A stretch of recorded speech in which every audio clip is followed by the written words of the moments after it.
Welcome to the wonderful world of Hawaii's cocktails, at least according to Chef Sam Choy from his book, Sam Choy's Sampler, Hawaii's Favorite Recipes.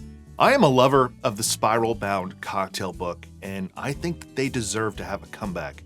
Now, here's why I really love this book. It's mainly nostalgia. The layout, the backgrounds, the textures, the papyrus font, and you could not get away with doing any of that today. The pictures are beautiful, the food looks delicious, and I would have been a teenager when this book came out. The first print of this book came out in the year 2000, and the drinks in it are what you would expect. But it's also a time machine to that time and place in Hawaii in the early 2000s when drinks looked like this, and in defense of these drinks, things aren't that much better now across the board in Hawaii. Sam Choy is a renowned Hawaiian chef, one of the 12 chefs who created the Hawaiian regional cuisine. Hawaiian and fusion flavors from the communities in Hawaii and the use of fresh local ingredients from local farmers. That was not a big thing pre-1990, and Sam Choy today is considered the grandfather of poke.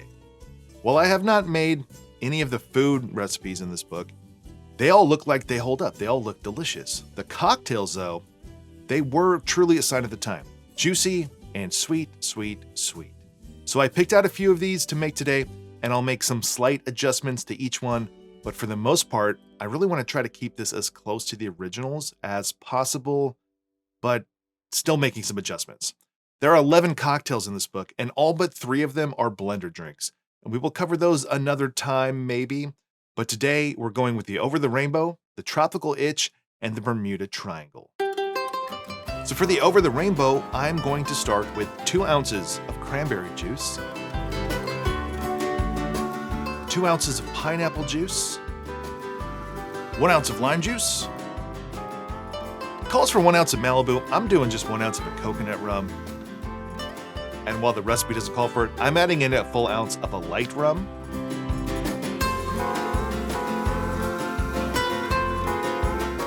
And we'll shake this, and before we put this in our glass, I am going to drop in about an ounce of Midori, fill it with ice, and then pour over our drink.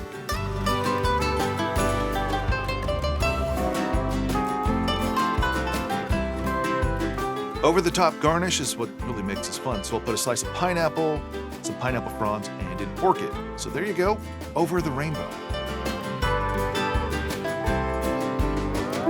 For a drink called Over the Rainbow, this is pretty much exactly what I would expect it to look like. As far as the build of it, the construction, the authenticity, I don't think we need to be too academic here. I do want to mix in the Midori. Cheers. Not half bad. The original recipe calls for no lime juice, and it just calls for 1 ounce of Malibu. It doesn't call for a coconut rum, which is going to be a little less sweet, and I think a little higher proof. And then it doesn't call for that extra ounce of rum. So that helps here. It's the Midori helps because it actually needs a little bit of sweetness there. The cranberry, I don't really taste it at all. Pineapple's there. It's good. It's tasty. Is it like craft cocktail? Or in the back, are they acid adjusting things or some like cryo concentrated cranberry juice? No, but for simply adjusting it, it's good. It has a lengthy taste to it. It's not overly juicy. I think it's because the cranberry juice helps with that. Even though I was using a sweetened cranberry juice, I bought the wrong one, but still, it's not too sweet. It tastes like the ingredients that you see in this recipe, and I don't hate it. I think it's actually, it's fine. Moving along, we are now going to this book's version of the Tropical Itch, and I'm starting with 2 ounces of orange juice, half an ounce of orgeat, 1 ounce of an orange curacao, only the best, and then 1.5 ounces of a dark rum.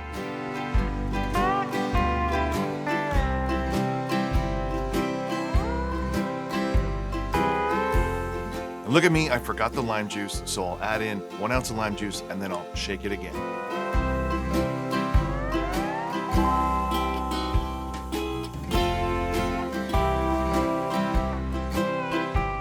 I'll garnish it with a pineapple slice, an orchid, and a back scratcher.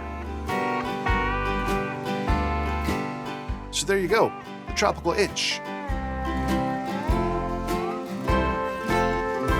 The original recipe called for a full ounce of orgeat, which I cut in half, and I called for 1 ounce of dark rum, which I bumped up to 1.5 ounces. But a full ounce of orange curacao here and plenty of orange juice. So cheers. It's really just orange. It's really just orange. However, that's probably the best screwdriver I've ever had, because the best screwdriver would include dark rum instead of vodka. Lots of orange juice. The orange curacao flavor there too is pretty good. It's fine. It's not too sweet, not too advanced. I could see people liking this a lot, and I think you could bump up the dark rum to 2 ounces or change out the rums for something else.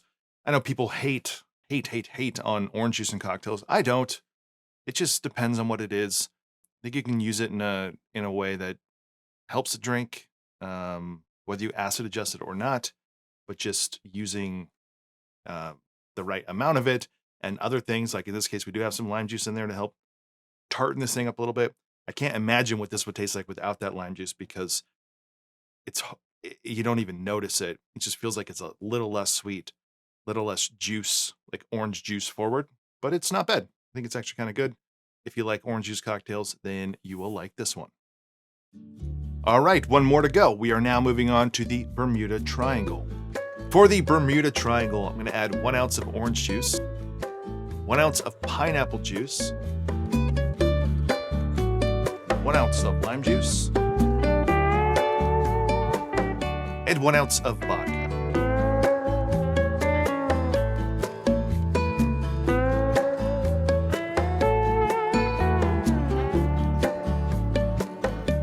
I'm not sure of the proper way to construct this drink, but I'm going to put some grenadine in the glass, fill it with ice, top it off with our drink,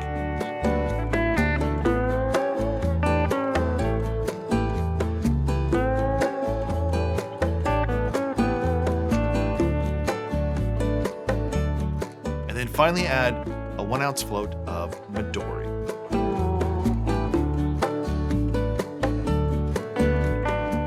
Go, the Bermuda Triangle.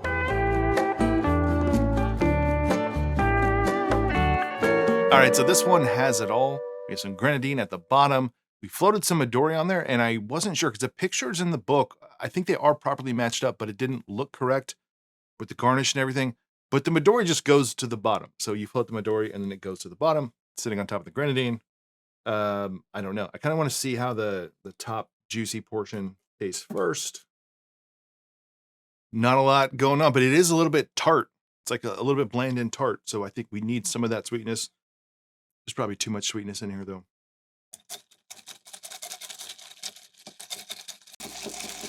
Yeah, that's not near as pretty as before. Cheers. I know this is blasphemous. This is one of those instances, I think, where less grenadine and using roses might work here, because you can get the real rich flavor from the grenadine I used, and it's good, I think, in most like classic cocktails. But in these juice bombs, it's kind of strange because it doesn't have that freshness to it. So like a fresh grenadine or even roses, I don't even know if that would work better.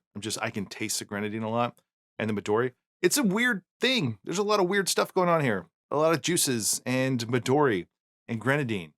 And I like things that are different and unusual. I think that there's something to this. Like there's something to everything in here, just not in the way it's constructed. But having said that, I think I kind of even like it. I think there's enough there to be super interesting. And Midori kind of, I think it's slept on the most in all the liqueurs because it's so particular. It's so unique. It's so radioactive in the way that it looks. But it has this crazy flavor that is delicious. And I really have not ever had many fresh watermelon cocktails that I thought were very good. Watermelon juice or watermelon syrups are so tricky. So I think Midori, it can capture the essence of that flavor and it's shelf stable. So that makes it super good. This is just like, there's a couple things off here. And I think it's mainly the combination of the Midori and the grenadine here. But it's kind of good. It's kind of these flavors, I can see how they would work.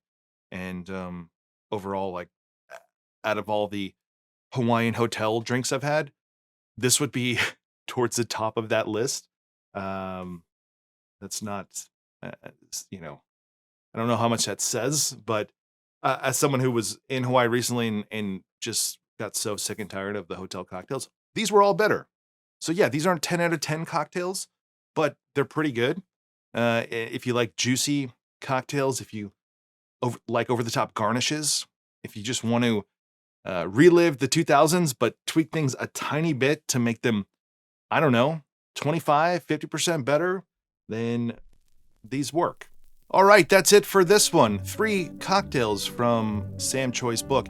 And I don't know if people watching ask this question. I ask myself this question though.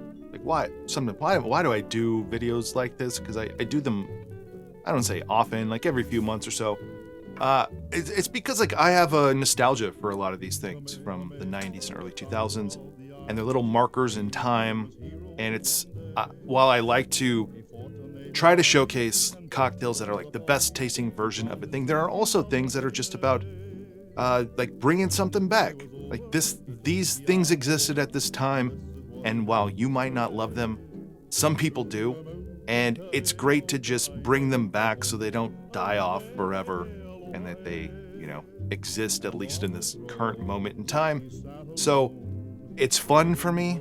I like the nostalgia of some cocktails, and you can go back 100 years and find plenty of crap cocktails that are not good in plenty of the books that I cover here all the time. So the 2000s, the 90s, kind of and the 80s, kind of dark ages for cocktails. I should say pre-2000.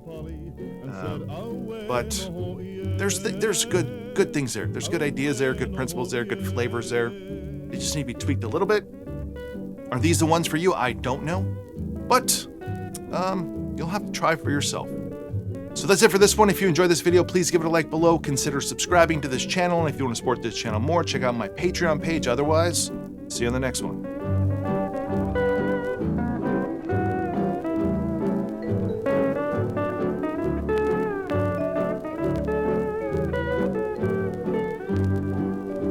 And on his throne he sat alone, waiting for a big luau. Royal maid